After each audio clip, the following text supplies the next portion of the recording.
If the first thing you have to do every morning is remember who you are, you're an alcoholic, probably. I got the worst Christmas gift ever. It was from my mom, and it was a calendar of inspirational quotes. And it was as bad as it sounds. I tried to use it. I was like, sure, I could use some inspiration. Why not? But the first quote of the year was so dumb, I threw the whole thing in the trash. Like, I was like, I don't even want to get to February if this is how you're starting things off. This is bad. All it said was, isn't it amazing that every morning you get to wake up and remember who you are?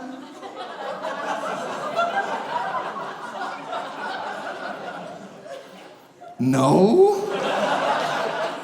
Not really. I don't know. First of all, if the first thing you have to do every morning is remember who you are, you're an alcoholic, probably. That's probably who you are.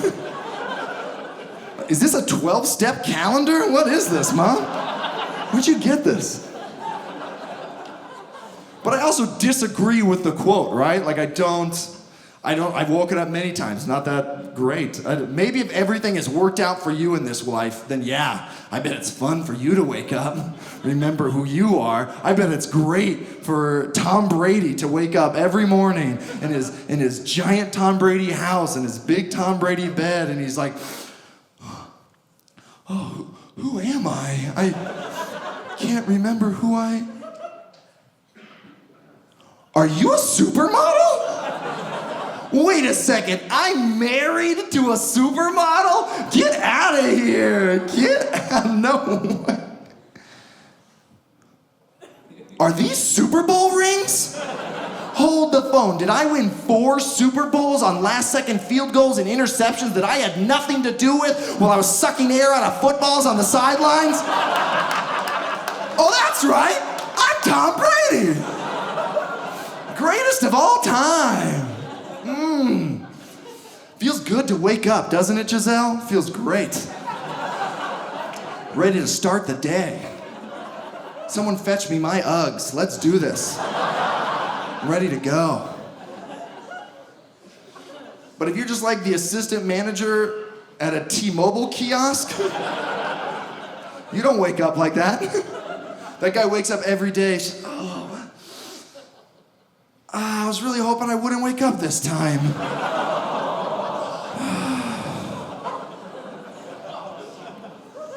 How many pills are you supposed to take? This is ridiculous.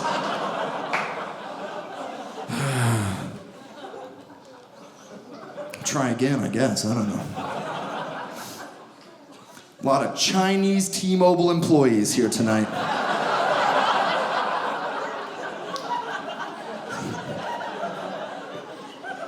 Good for you guys, I guess. I don't know.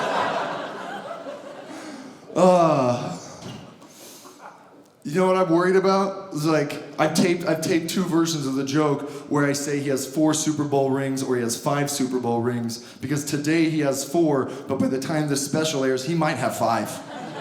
And I want this thing to be timeless. You know what I mean? I want it to be timeless. America might not exist when this special airs. We might have to cut out the whole middle section. We'll see, I guess. We'll see. But that wasn't even the dumbest part yet. Here's the dumbest part of the quote. This was the part that made me throw it in the garbage. This quote that said, isn't it amazing that every morning you get to wake up and remember who you are? Unknown. What do you mean unknown? You mean they don't know? They can't remember? What? Who is this overly optimistic amnesia patient writing the quotes for your calendar? This is kind of bumming me out. But here's the thing about inspirational quotes, they're all unknown. They are. I guarantee you every single quote your sister has ever shared on Facebook was unknown. Because if you actually knew who said it, it wouldn't be that inspirational. 9 times out of 10, it's just a woman who gets paid to write things for the stationery company. Like, her name's Cheryl, she drives a Camry, she's not that inspiring, you know? I just imagine this guy being like, boss, I got a great quote for the calendar, check this one out. Life isn't about avoiding the rainstorm, it's about learning to dance in the rain. Ooh, that is a good quote. Who said that? Funny you should Saddam Hussein. Saddam Hussein said it, but it's a good quote, right? Oh, it's a great quote. Let's put unknown on it, though. Don't tell people Saddam said it. Let's not. In fact, tell them Marilyn Monroe said it. I think Marilyn Monroe will do well with this quote. Give that one to her. Marilyn Monroe didn't say any of the things we think that she said. And if she did, who cares? She is famous for what? Like having sex with a president? Can you imagine if one day your grandkids were sharing Monica Lewinsky quotes as their inspirational meme for the day? Like, what? That's an interesting choice, Denise, but okay, I don't know. But still, every day there's thousands of people sharing things like, if you can't handle me at my worst, you don't deserve me at my best.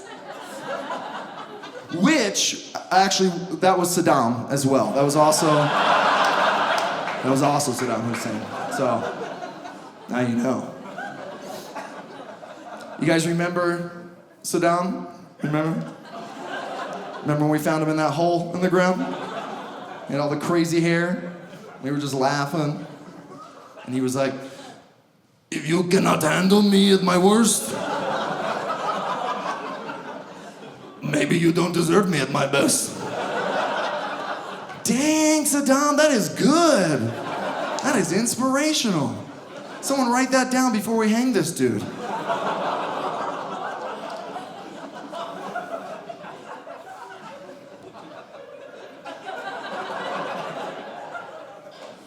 I like you guys.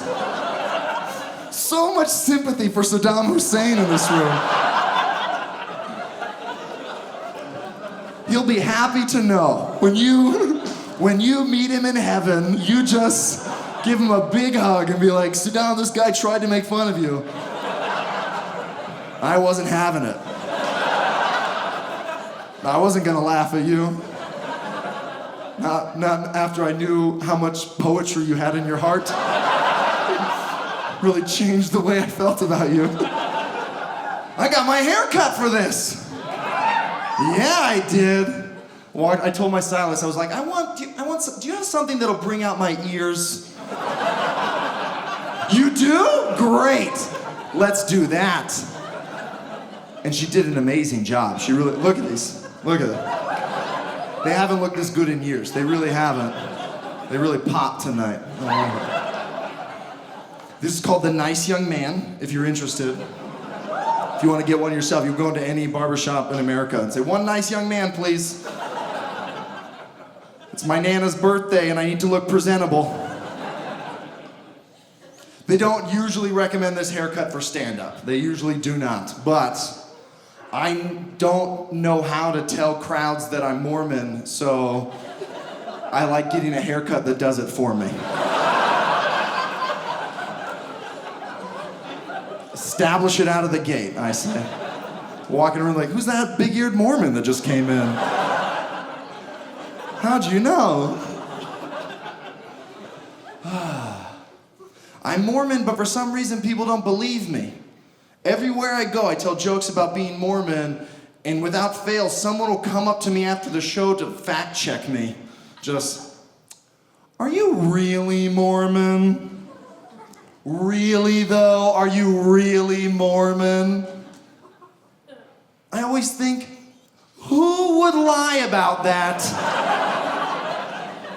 Who am I trying to impress in Oakland tonight where I thought, I know what I'll do. I'll pretend to be Mormon. Then everyone will love me. They won't. They will not. I once told a crowd I was Mormon, and a man in the audience told me that he would like me better if I were a sex offender than a Mormon. Right? I was like, what about both? What would that do for you? Would that make it a little better or a little worse? Trying to figure you out, you weird dude. Listen, we're Mormons, we're not great, but we're better than sex offenders. That's not even a debate. Like, the government has already settled that for us, okay? Because when a Mormon family moves into your neighborhood, they're not legally required to go door to door and introduce themselves to everyone. I mean, we do that. Sure, but no one's making us. That's the difference. No judge forced me to be here. No court told me to make this banana bread for you. Just excited to meet you is all. Whipped you up a loaf. Has a sex offender ever made you banana bread? No, I didn't think so. Score one for us. It's Mormons 1, sex offenders 0. What's up? Actually, that's an uncomfortably close score now that I say it out loud. We should not brag about that. We should score more points, probably. Maybe we should do something besides banana bread. I don't know. Meanwhile, there's a sex offender in here going, we should make banana bread. Why don't we do that? People would love it. I like this Mormon. He's got a lot of good ideas. I'm gonna buy some bananas on the way home. Not for the reason I usually buy bananas.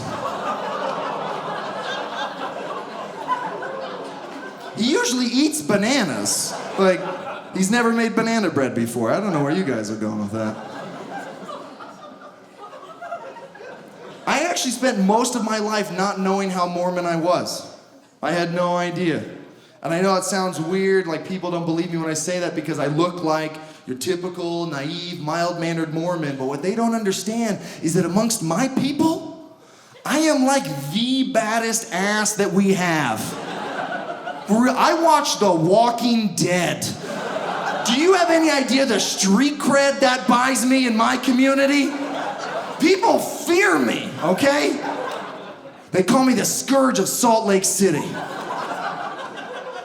But everywhere else I go, people just treat me like the homeschooled version of George McFly. And that hurts. It's a hard pill to swallow. But they're not wrong. Here's when I found out how Mormon I was, the moment that it hit me. I was hanging out with a bunch of comedians. We were in a bar. Alcohol was being served, just to paint the picture for you, okay? And these guys started talking about how they don't like shots anymore. Like, they used to like shots when they were younger, but now they're all too old for shots, right? And for 10 minutes, I thought we were having the weirdest anti-vaccination debate. Too old for shots? I don't think that's a real thing, guys. That's not real. No one's too old for shots. It's flu season. Go get your shots, guys. That's it. We're all getting shots tonight. All of us are getting shots. Let's do it. And they were like, oh, Aaron, you are too cute. You are too cute. Why don't you wait in the car until we're ready for you to drive us home? How about that? Seem a little out of your element in here. Maybe be more comfortable in the parking lot. I'm sick of being the designated driver, though. I hate it. I hate it. And don't get me wrong, like, you can have fun drunk, and you can have fun sober, sure, but you cannot have fun if you are the only one who is sober. That is a nightmare, all right? If you haven't had the opportunity, it is like being the RA of a freshman dorm. It's bad. You're forced to be responsible for a bunch of people that can't take care of themselves. You have to peer mediate all of their disputes. And you feel a little guilty every time you hook up with one of them.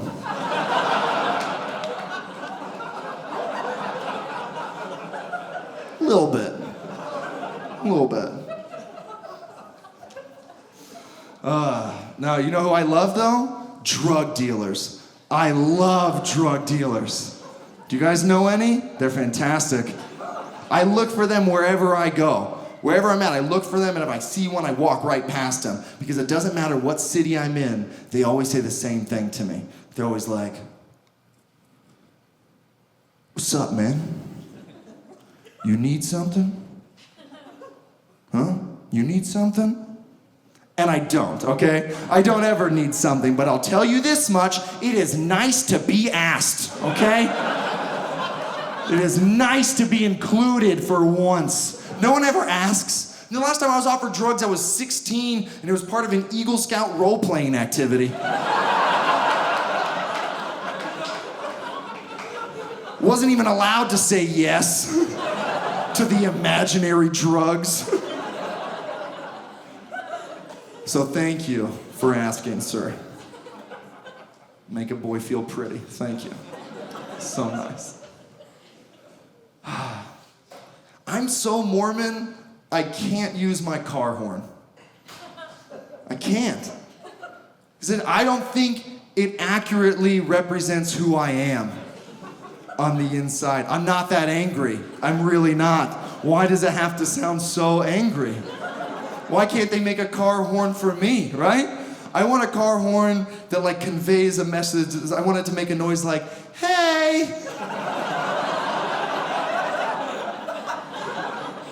"Hey, buddy, how you doing? You doing all right? Good, good, great, great." That arrow turned green, and a few of us back here were wondering if you had seen it, or...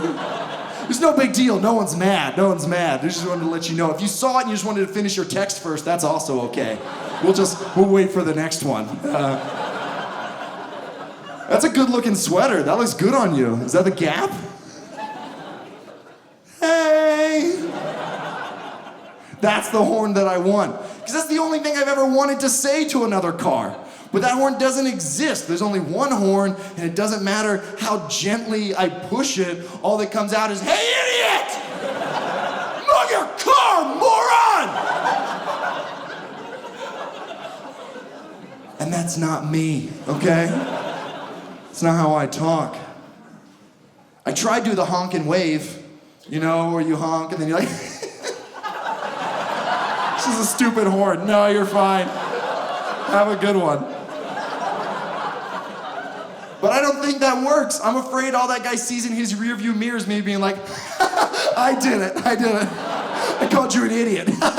What are you gonna do about it? Nothing. You're so dumb. Oh man, that's what it makes you look so fat, by the way. So it puts me in a tough spot. Especially as a comedian, I drive a lot. I do. Drive everywhere. Last weekend I was in Boise, Idaho.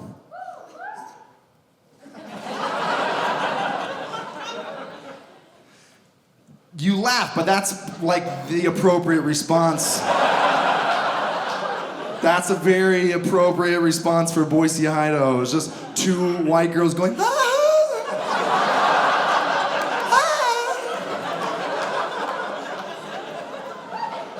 It summed up the whole town right there. That's it. Nailed it. Anyway, I didn't know Boise was such a scary place. Did you? I have never been more frightened for my life than last weekend in Boise, Idaho. I saw the scariest sign I've ever seen. I've never been more scared than when I drove past Boise's Army-Navy surplus store. And there was a marquee out front. It only had 4 words on it. And it said, "Human-sized duffel bags."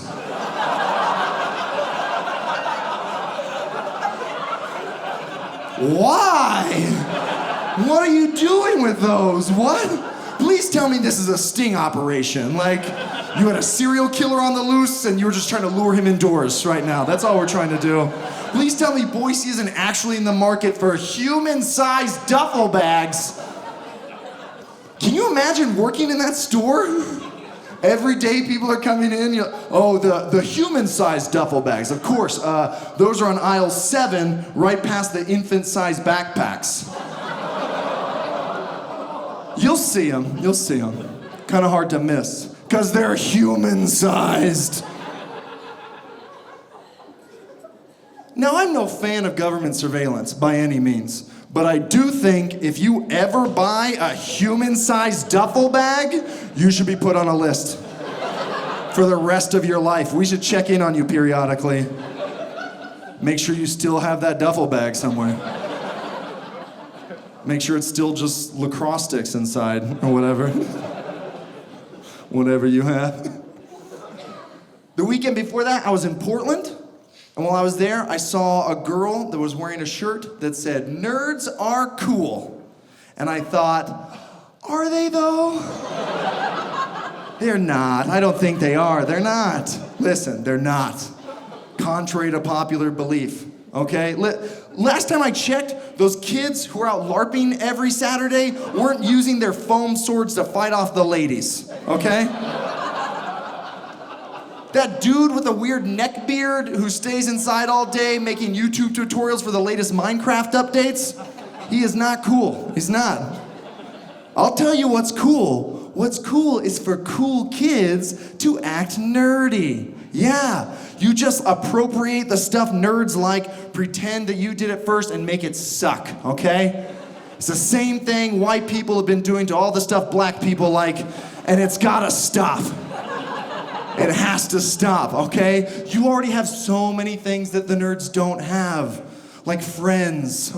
Could you just let them have Doctor Who? Could that be their thing, please? I'm sick of it, and I know there are people, everybody got real quiet on this, and everyone's like, oh, I don't know. He's not talking about me. I'm very nerdy. I'm a huge Star Wars nerd. I'm talking about you, actually. I am. Oh, wait. You're a fan of one of the highest grossing and most beloved film franchises of all time? How nerdy of you. How peculiar you are. I just want to get to know you. You're not like the other boys. Have you read the Hand of Thrawn trilogy? Do you know how many replicas IG-88 made of himself? Are you single? If you answered yes to these questions, maybe you're a nerd. Maybe. But if you just own the trilogy, congrats. You're at the same level of nerdiness as, I don't know, John McCain, okay? Doesn't make you nerdy. Also, Harry Potter, too. Liking Harry Potter is not nerdy, okay? It's honestly actually kind of weird at this point, really. I feel strange. I feel like I'm the only person in my age group that isn't still obsessed with Harry Potter. There's 30-year-olds everywhere who are like, I'm a Ravenclaw. No, you're an adult, Sarah.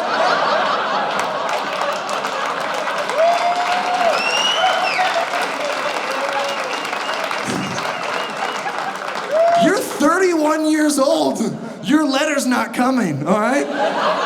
You gotta let it go, Sarah. I get that we loved the books when we were kids, but a book that you read when you were 12 can't still be your favorite book today, okay? It can't. Like, if you asked me what my favorite book was and I told you The Hatchet, you'd think I was an idiot. And you would be right. This dude hasn't read a book since 5th grade. No, I haven't. I have not. But Gary Paulson speaks to me. Oh, he's so good. He's so good. Have you read Brian's Winter? Oh. I might like it more than The Hatchet, actually. But also, I never even thought it was that good of a book to begin with. I can't, people treat it like it's a masterpiece, and I'm just... Sorry, it's not. J.K. Rowling did not write a masterpiece. She wrote Star Wars with sucky lightsabers. She did. It is a direct ripoff of Star Wars. I am positive of it. Have you ever looked at them side by side? Oh, what do we have here? It's a young, male, orphaned protagonist who, for his own safety, has been sent to live with his aunt and uncle until a mysterious bearded stranger, who's actually the one to deliver him to his aunt and uncle when he was a baby, comes into his life and starts to teach him about this ancient kind of magic. Granted, he's gonna learn a lot more about this magic from an older, wiser wizard who's high most of the time. Regardless, his uncle is totally against this magic stuff. He won't even tell him what really happened to his parents. But against his uncle's wishes, he leaves home for the very first time, makes some new friends, meets a pretty, impetuous young girl, and though there will be an odd sexual tension between the two of them throughout, he will only ever love her like a sister while she struggles with the feelings that she has for his best friend, the scruffy comic relief.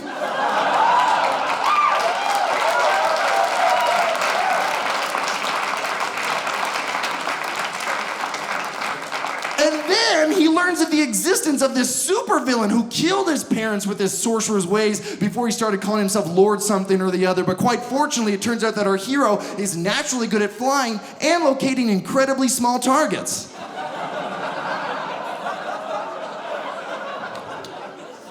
2 centimeters? That's not impossible. I used to bullseye snitches on my firebolt back home. They're not much bigger than 2 centimeters. Don't touch the goblet, Cedric. It's a trap. Anyway, while I'm yelling about stuff that everyone loves but me, can I tell you how much I hate IKEA? Ooh, touchy. Guys, it's a garbage store.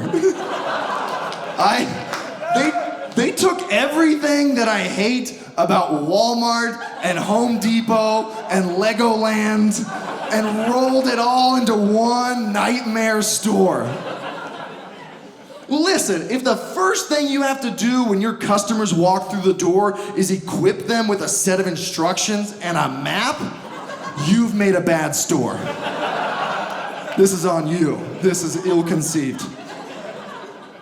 Well, whatever. We've got our dumb map and we're making our way past the Sniglar beds and the Ophis-stoked couches and the... Oh, what's that? You wanted to go back to the Sniglar beds? Too bad, because you're caught in a steady stream of consumer salmon that's pushing you further down these obnoxiously narrow pathways. All I'm saying is if there's ever a fire in IKEA, we're all dead, okay? All of it. Look around. We are trapped in a maze made out of particle board. None of us are getting out alive. But that's okay, because look, you found your Hovis crib. Oh, you love the Hovis crib. You want to buy the Hovis crib. Great. You're gonna need to walk 1.5 miles down to our giant cathedral of cardboard boxes. And once you get there, you gotta find the right aisle number, and then you gotta find the right shelf number, and then you find where Indiana Jones left the Ark of the Covenant. And then boom, there's your Hovis crib. Now, would you like an employee to help you and your pregnant wife take Jay-Z's crib to your car? Too bad! We only have 6 employees in this mega store and they're all making meatballs!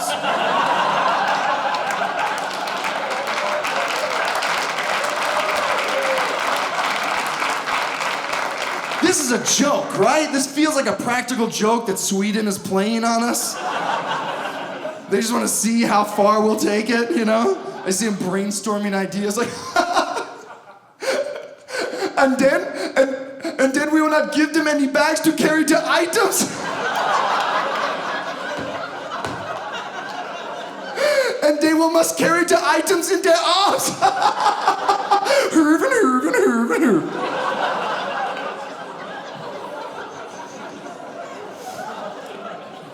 That's an incredibly accurate Swedish impersonation.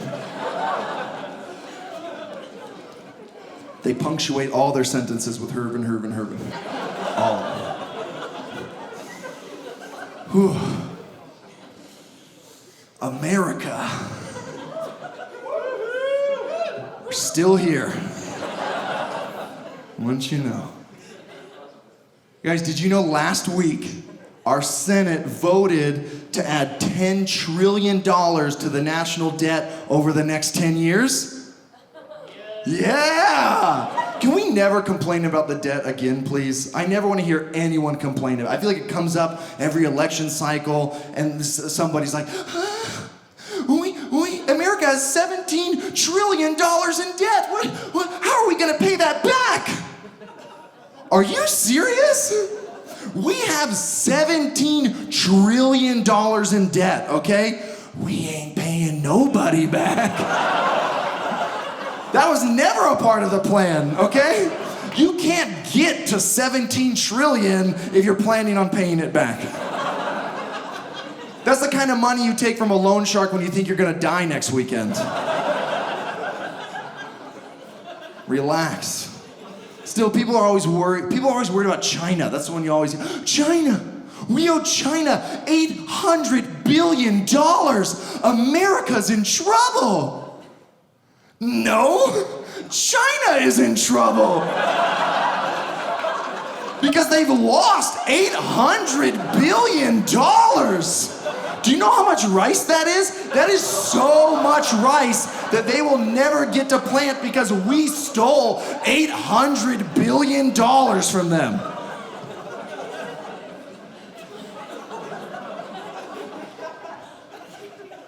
But what if we default? That's always the big worry, right? If America defaults on its debt, China could repossess us. China couldn't even repossess Taiwan, okay? They live next door, all right? You're gonna be fine. Do you know there were so many Chinese nationalists in the audience tonight? That joke hit a lot of you very hard. Oh, don't bring that up again. We really missed those Taiwanese guys. We wish we had them back. Oh. I apologize. I didn't know it was going to be such a sore subject for you guys. I'm really sorry. No, I don't believe we have a debt reduction plan. I don't believe anyone in Congress cares or thinks about it at all. I used to think that our plan was just warheads. Like, that's why we had so many, you know? If anyone ever tried to collect their money, we would just fire one off. Chapter 13, suckers!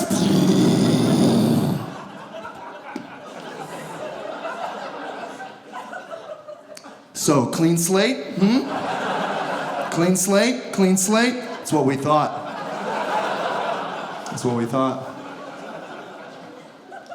But now, with the president we just elected, I think it's pretty clear our plan is to collect the insurance money after we burn this whole place to the ground.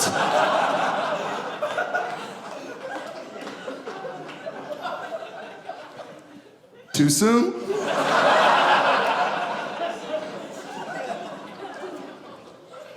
Fair enough. I don't know. Still, though, is it safe to say that America peaked in high school? Do you feel the same way? Like, we started strong. We started very strong, and we got very cocky. Then we lettered in 2 world wars, and we were the big man on campus, you know? We were just handing out wedgies left and right. A couple atomic ones for good measure.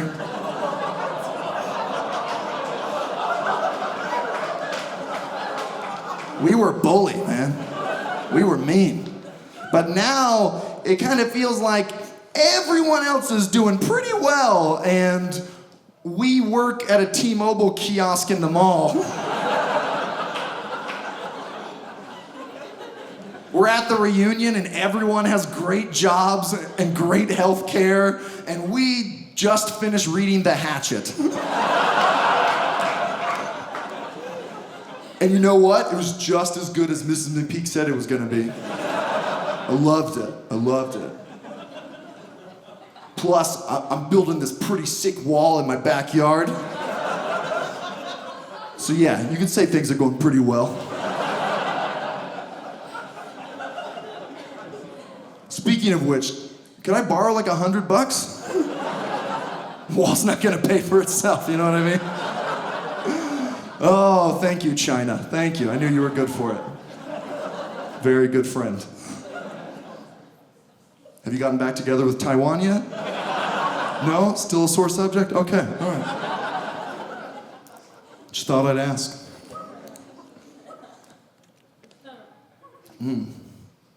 How was your guys' Christmas?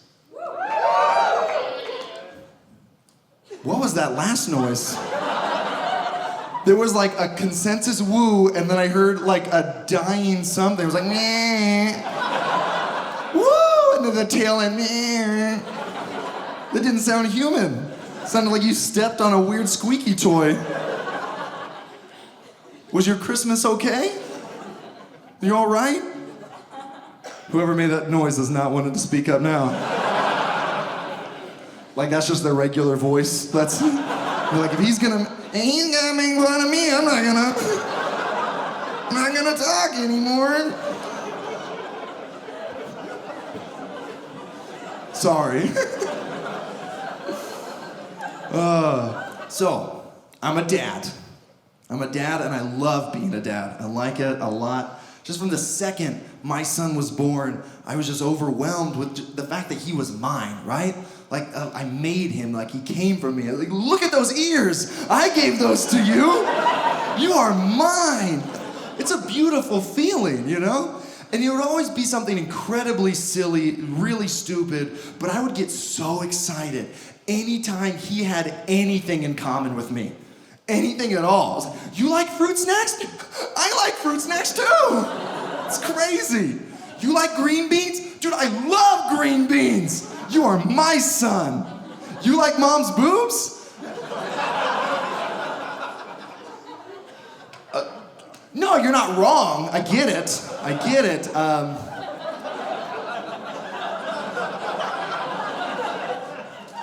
It's just confusing for daddy. Mixed emotions, I guess. Don't know quite how to describe it. Oh man, my son I think was just weird about breastfeeding though. He was just weird about it. We're okay with that word, right? When I was in Boise, a woman didn't like, she told me that was not a polite word to say. She didn't like the word breastfeed, and I was like, I don't know what to do for you. Boob snack? Does that sound better for you? I think it sounds worse personally, but I just don't want you to put me in a duffel bag after the show, so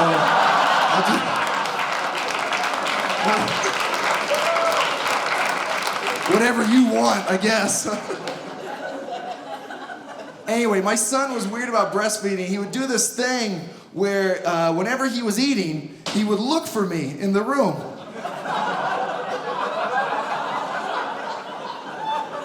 And he would find me, and he would make eye contact with me. Just until he was done or I left. He was just staring me down the whole time.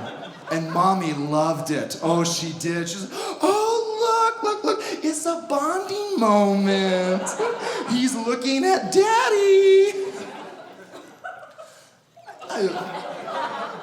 Kind of feels like he's eyeballing daddy. But sure, yeah, potato, tomato. Can we be done bonding for today? I feel very bonded right now. Let's stop. I hated it. I would come in there and he'd be in the room doing his thing like this, just.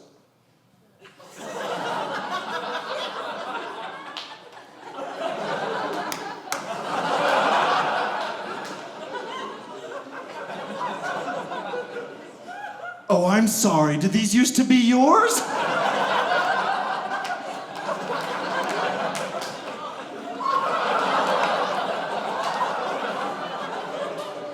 Get in line, big guy. I'm doing both sides tonight.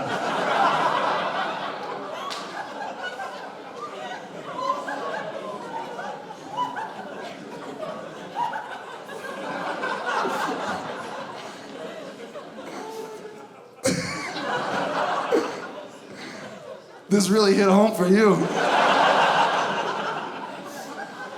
Listen, you're right. It is that funny. They all should be, you should be more like her. Anyways, once we got past that little phase, everything was great. Everything was wonderful. I really love being a parent. I feel that you learn things about yourself as a parent that you couldn't learn anywhere else. Because your kids put you in situations you would never otherwise find yourself in.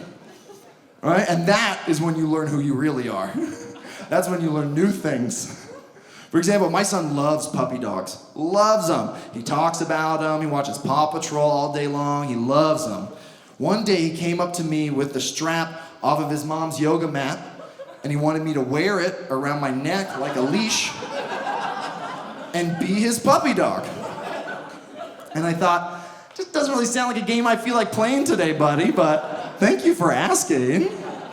To which he replied, "You're the puppy, you be the puppy." And I was like, okay, I did not know it was that important to you. Sure, I will be the puppy, absolutely. Yes, I'm wearing it. All right, are we happy now? And he's like, "Get down, puppy, get down, puppy." And I was like, good grief, okay, sure, Dad's down, Dad's a puppy, woof, woof. Isn't this fun? Are we done yelling? And then he pulled out from underneath the couch a day-old plate of French toast sticks. And he brought them to me. And he said, "Eat it, puppy. Eat it, puppy. You eat it. Eat it, puppy." And I was like, okay, puppy, eat it. Eat it, puppy.